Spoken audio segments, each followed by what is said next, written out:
Hi, I'm Chris from the Disc Golf Puttheads, and today I'll be talking about putter plastics. I've seen a lot of questions going around lately about what's the best putter plastic available, and I'm not going to give one recommendation because that's very subjective, and it depends on the feel that you're desiring and the purpose of your putter. But I will tell you about the two main putters that I use. Both these are Gateway. I've got an Organic Magic and an RFF Wizard. So starting with my Organic Magic, this is my putting putter.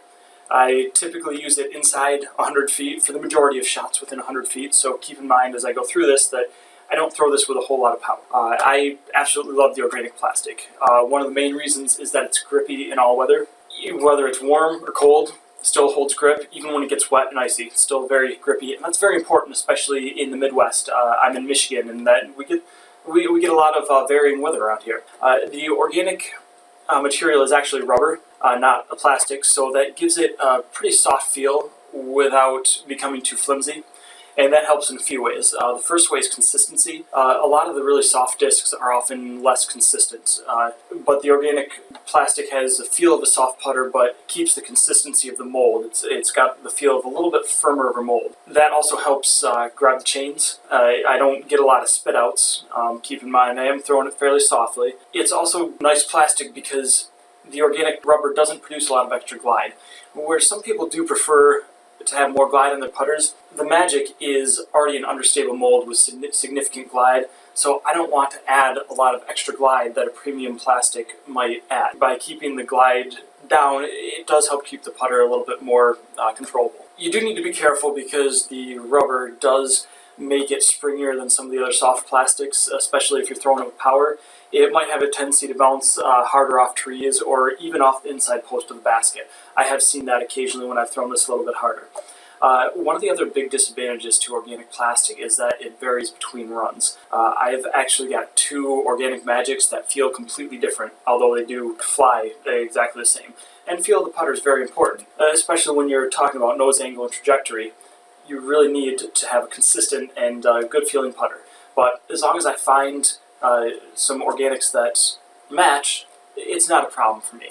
I have had some people say that you can contact Gateway and tell them the feel you're looking for. That way you can get something consistent, order a whole bunch from the same run.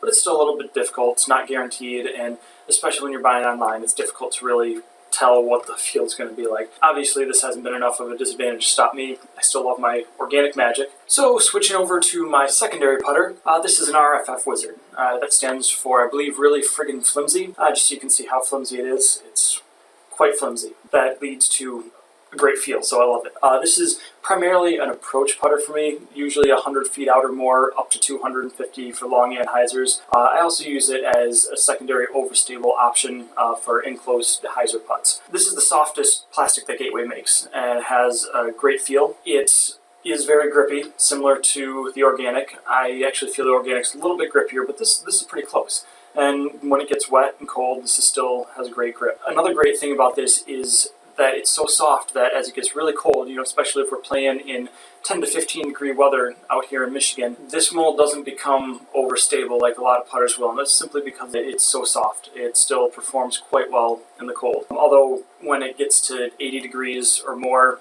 around here, sometimes it does get too flimsy, and at that point I'll typically switch to a soft Wizard. One of the things I do enjoy about a RFF putter is that as I throw my harder approaches, if it hits a tree, it typically flops right down. It doesn't bounce hard. It also catches the chains very well, and I almost never get spit outs with this putter. One of the disadvantages, obviously, is softer plastic is not always as consistent as the harder plastic, as I mentioned before, and this is a very soft mold and it won't hold that form.